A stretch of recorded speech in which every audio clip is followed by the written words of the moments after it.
The number one thing that's going to make you successful in the business world is learning how to hire great people. Because if you think about it, no matter how good you might be at your job, you can actually 10x your output and be better than you if you learn how to hire 10 other people who can at least be as good, if not better than you. And so today, we are going to save you years of painful trial and error that I've had learning how to hire in my own startup so that you can run a business that just feels super smooth and just gets stuff done. And I think the best way to convey to you why learning how to hire foundationally in a correct way is so important for your success in the business world, like even more so than you think when you first start, is actually to give you an example of my own company, Stan, where here at Stan, we've scaled from 0 to $30 million in annual recurring revenue in just the last 2.5 years. But the special thing about that is that we've done it with only 30 employees. And so to give you a sense of how small that is on a relative basis, most companies that hit that kind of revenue scale, especially with our growth rate in terms of where we're going to get to,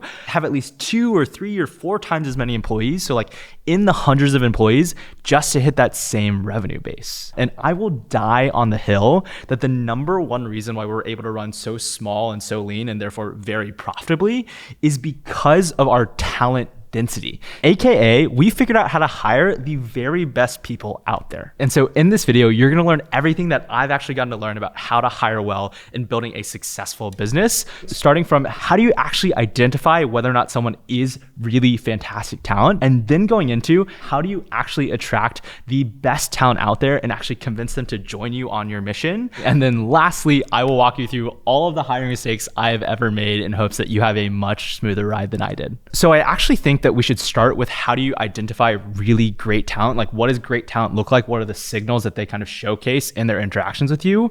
Because you have to first figure out how to do that well in order to even know how you even attract that kind of great candidate to your company. And I think this is so critical to your success because the number one mistake that I see new managers or new entrepreneurs make in hiring is that early on, they're not discerning and intentional enough about the hires that they make. Now, what I mean by that specifically is when you first start hiring, you're kind of like, oh, like I just need this hire. I need some help here. And also you're kind of oftentimes like, for me, I was just really desperate to have anyone help me on this really hard thing that we call building a business. And so right now, I actually bet you have a sense of like who you need to hire and you have some sort of gut around it, like, oh, I kind of need someone to help me with running some of the operations or administrative tasks in my life, or I think I need another engineer to help me build this thing.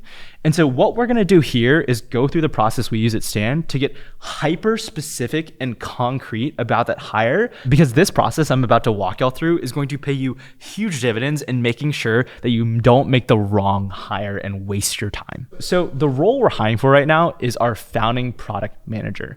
And the reason why we believe now is the right time to hire that person is because our company has reached the scale where both my co-founder and I can no longer run every single product initiative that we actually want to be running. And for the longest time, one of the things our investors have always nipped us in the butt for has actually been our churn or our retention problem that we have. Basically, we have a lot of folks who don't end up becoming successful with our product because starting an online business is really hard and really scary. And so there can be a lot of drop off in that process. And so ideally, we'd be doing everything that we could to actually give these people the education or the support they need throughout that process to actually end up being successful. And so enter this role where for the longest time, we've known that we've needed to do this, but it was always priority number 4 on our list of all the new features or all the ways that we were stressed about the business already. But we're entering this special time now where at scale, this churn of let's say 13% month over month is such a large number, and it's actually become an existential threat to the business if we don't solve it, that now is the right time to make this hire. And so this here is the first key insight of your hiring process that you should take away, which is that for every single hire that we make, we are crystal clear about the specific problem that this hire is going to solve, AKA the job to be done, which in this case is to raise our customer success rate from 25% to ideally 40%, 60%, even 100% over time, specifically by thinking about how can we improve the product and release new features to help people actually succeed. Because then you actually get to do one of the most fun parts of this whole hiring process that will actually guarantee that you find the right candidate, which is to do a dream candidate profile exercise. Now, what I mean by that is I'd actually love for you to just like close your eyes, sit back, and just dream up what does your ideal candidate look like? AKA, what is going to get you to sweet release? Like, what are they doing? AKA, what are they taking off your plate or doing net new for you? On top of what are they actually good at? Like, what are the qualities in which they're complimenting you in some way? Because when you start to imagine a world where you're finding someone who's really just like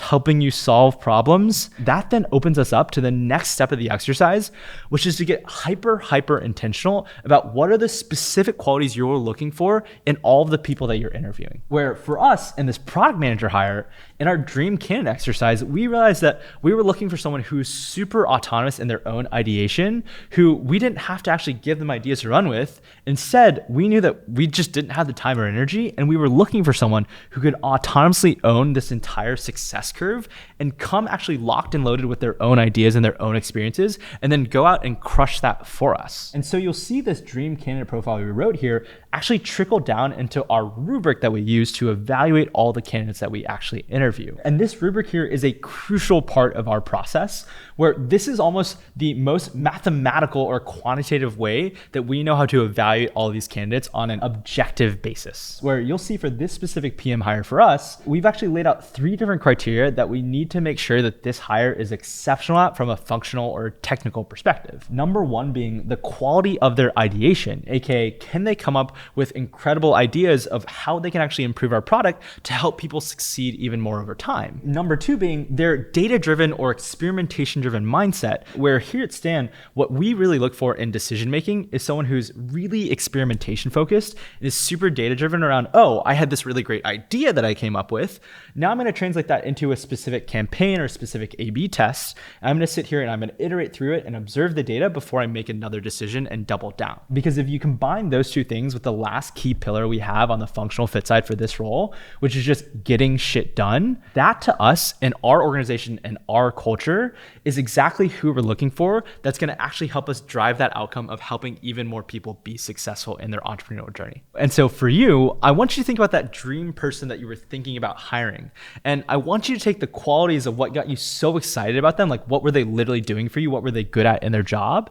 And I want you to translate those into really specific concrete qualities onto a rubric, where now you don't have to be so gut and subjective about it, but instead you can be really objective about the fact that I need this engineer to be the fastest code shipper in the world. But here's the thing, someone's skill set is actually only half of the battle. You'll note that our rubric here not only has a functional fit section, but also a cultural fit section. And this here is one of the secret sauces to Stan. Because for someone to succeed specifically working for you and working at your organization, they can't just only be good at the skills of the job. They also have to fit into how you do things. Because every company or organization, whether you're intentional or not, has a certain feel or a certain culture to it. Like if you think about the jocks in high school as one kind of organization versus the bookworms and computer nerds as another organization, they have very different cultures and feels to them, where if you kind of threw a bookworm over into the jock space, they'd probably struggle to float and succeed in that environment. And so before you start hiring people, I want you to think really, really thoughtfully about who you are and what are the values that you value. Because you need this kind of values level resonance with people in order to work well with them. Because what we've learned here at Stan is that not only do we want to work with people who are exceptional at their jobs, but also kind, positive, fun-loving people that really care about the impact they're making in this world, because that is who my team and I have realized we enjoy working with and collaborating with the most. And so for the last part of your rubric, you're going to want to have your functional fit criteria as well as your cultural fit criteria. And now that you have this rubric, we can actually now work backwards from that rubric of your dream candidate and make a job description and then figure out how are we going to get connected to all of the best candidates out there. And by the way, guys, a personal ask from me is that if you are enjoying this content or finding it helpful, please do subscribe, because it's actually the way that we get conviction on what specific videos we should be doing, where this video is actually a little bit more specific and tactical than the videos I usually do. But I really want to do some more stuff like this that's like really concrete and helpful for y'all. So like one around how do you make a great product, or how do you land your first few customers. And so if you wouldn't mind, if you're not already subscribed already and you do find this helpful, if you do subscribe, it'll give us conviction that like, hey, we should do more of these. And so to continue with this product manager role we've been talking about, I'm I'm actually going to pull up the JD for the role here, where you'll actually note as you scroll through this JD, and I'll post the link down below so you can reference it. This JD is actually two different things. Number one, it's a sell on Stan on why you should work at Stan. And then number two, it's actually a regurgitation of our rubric, where you'll note that we first start out giving context on Stan. So like, who are we and why you should work with us? And then number two, we start diving into the actual opportunity at hand. So like, what is this job to be done for this role? Because once you lay out the context of what kind of impact this person can have in terms of moving the success curve, you can then lay out specifically what are the traits you're looking for in your ideal candidate. All we're really doing is just translating the work that we already did in our rubric into a readable list that any candidate can take a look at and say, oh, that job is for me. So for example, in the rubric, we care a lot about hiring someone who can get shit done. And so in the JD here, we actually write out very explicitly, we're looking for someone who is a killer executor who loves running the trains on time. And this kind of clear communication of the qualities you're looking for in a person will help you attract the exact kind of person that you're actually looking for. So now with all of this thought work now being done, we actually have to go out there and figure out how we're going to attract the very best candidates to even interview for this job in the first place. And I actually think the best mental model for attracting great talent is to realize that they're just now your new customer, which is kind of funny when you think about it, because it's like, oh, I already have so many customers and now I gotta add another set of customers on top of that. But this here is really what's gonna help you think about how are you gonna create an organization that attracts the very best people. And so just like you'd be doing an ideal customer profile within your customer work, you also wanna do the same thing for your ideal candidate profile, where if you start to ask yourself, what does this dream candidate actually care about? Like, what are the things that they look for in their job or in their work? You can then start to work backwards of like, oh, these are the things that I should care about in my company as part of my pitch and sell as to why they should even think about joining. So for us as an early stage startup, what we've learned about our ideal candidate profile is generally the people who work best at our company are people who look for a ton of autonomy, ownership, and impact. And then super realistically, also need to put food on the table. And so you'll see in our outreach to a prospective candidate or within our job description itself, we cover all of these bases where we talk about the impact we have on thousands of solopreneurs' lives to actually help them pursue what they're passionate about. And then we talk about the team itself, and you can just meet the team, they're wonderful. Before lastly talking about compensation, where we objectively pay top of market cash and equity compensation. And our explicit promise to our team is that if you stick with us from the early days and help us build this multi-billion-dollar company, you will end up with millions of dollars. So now, how do we actually get people to apply for our job? And I hate to be the bearer of bad news, but it's actually really fucking hard. But the good news is that I will share with you the 3 ways that I've learned to get someone to even consider working with you. Starting off with number 1, which is just cold, hard pounding the pavement, where landing your first few employees and convincing your early team to join you is actually just as hard, if not harder, than just the old fashioned way of landing your first few customers. Like when I was trying to build my early team, I was on LinkedIn 24/7, just sending cold DMs out the wazoo. And the reality is, as unsexy and as hard as this is the work you have to do to kick something up off the ground, because long-term thinkers will actually realize that if you put in this effort of just sending tons of DMs to all of the potential candidates out there on LinkedIn, you'll get actually a couple great things out of it. Number 1 being, you're gonna really perfect your pitch as to why someone should join your mission, which as a successful business person or entrepreneur, you need to have that message down flat in order for you to build something of large consequence. And then beyond that, you'll realize that after that initial hard work of kicking up your first few conversations and kicking up that dust, you can start to leverage the second way of how to actually source great talent, which is through leveraging your network, where these first few people who actually get on the phone with you after you've iterated on your sales message, they might not be the right person for the job, but you can ask them for a recommendation or a referral to the smartest person they know who would be a good fit for the role. And I promise you, bit by bit, connection and conversation by conversation, you will eventually land on someone with an incredible pitch that you've refined, and then someone who has the right qualities and talent, because you've spoken to so many people, to actually find that fit in the middle. And now the last way to guarantee that you find the cream of the crop candidates is something I leverage nowadays in my life that makes my life a lot easier, but isn't always a resource that everyone has access to, which is working with external recruiters. So the very best recruiters will generally charge you a butt ton of fees. Generally around 30% of that person you hire's first year comp, but all paid up front. And so if you're making a really senior hire, that can cost you up to hundreds of thousands of dollars. But the reason you might want to stomach that fee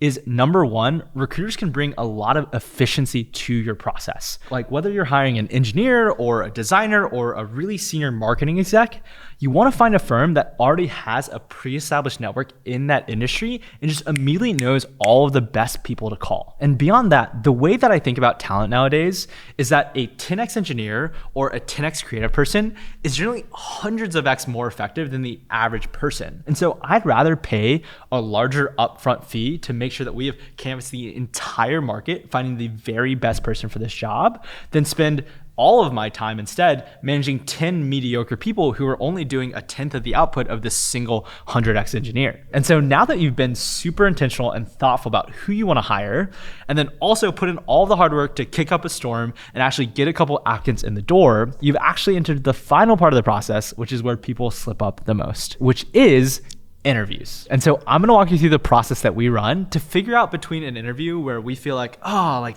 they're kind of good, but I don't know, and then someone who's really, really fantastic. And that all starts with our handy dandy rubric, where because we listed out our specific criteria around what we care about in this candidate, we can actually come up with a really standardized list of questions that we can ask every single candidate, and then we're able to benchmark and comp their answers. And so for example, with this PM hire we're trying to make, we really care about their sense of design and visual aesthetic.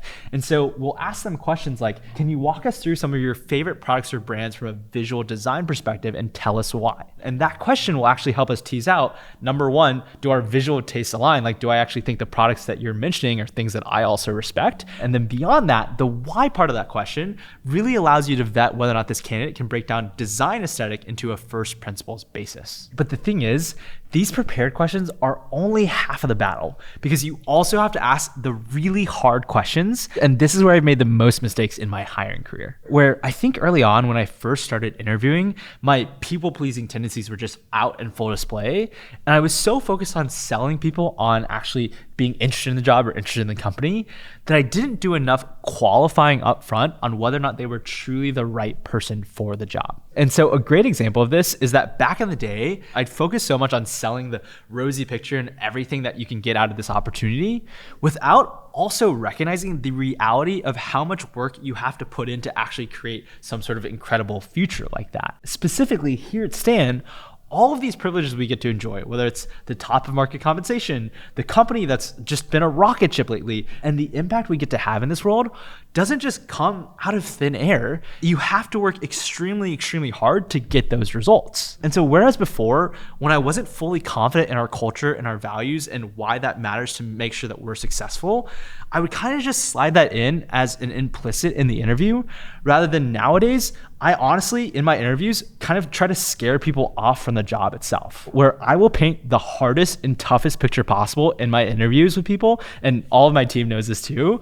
I will sit you down and say, are you prepared to work 60, 80 hours in a week specifically to get the job done? Like, is that for you? Because if it's not, no worries, no foul whatsoever. That's definitely not for everyone, but this is what's required out of the role. And that might sound a bit extreme, but I think it's super important to give people a super honest picture of the exact expectations for this role so that they can decide proactively whether or not they're gonna thrive. Now, beyond that, the second mistake I would always often make is that I always felt way too rushed in hiring. Specifically, I didn't follow the advice of hire slow, fire fast, where I was often so eager to get some help and actually starting a company or starting a team that early on, I just started saying yes to anyone who would even remotely be interested. And what you learn over time after making tons of different hiring mistakes is that it really pays off to be super slow and super intentional. Because the reason why great companies ultimately decay over time is because over time, if you're not super intentional about your hiring process and really raising the bar and keeping the bar there, you'll see this gradual degradation of talent over time. Oh, also one other thing with hire slow, fire fast, always try to walk before you run whenever you can. AKA, whenever we're thinking about hiring someone, if there's ever an opportunity to do some sort of trial period where both of y'all can get a sense for how it's like working with each other and you can actually see a tangible end goal work product out of that trial, that is a best case scenario to actually making sure that you have conviction on a person and they will actually actually do the job you're hiring them for. And you want to pair this trial period with the last thing that I used to make a mistake on, which was not doing references, and specifically doing everything you can to find a back channel reference. Because learning about how someone performed in their previous roles is going to be one of the highest quality indicators of whether or not this person is actually going to crush the job. And so with that being said, you now have the full starter's guide of how to hire well. And specifically to summarize all of that for you so that you can actually make sure to take away all the knowledge you learn in this, it's to start with number one, being super intentional about deciding who you need to hire. Specifically, lay out the true problem to be solved or job to be done so that you can then write your dream candidate profile. Because then from there, you can translate that into a really clear and objective rubric of the qualities that you're looking for in your dream candidate. And then isolating out those qualities will trickle down into helping you isolate out the population of potential candidates who really resonate with what you're looking for, that you can then post this job opportunity to. So that lastly, you can take that candidate through an interview process with standardized questions so you're not introducing too much bias, and then land the candidate of your dreams. And so with that being said, I will see you in the next video, and I wish upon you dozens of the greatest hires you could have ever imagined.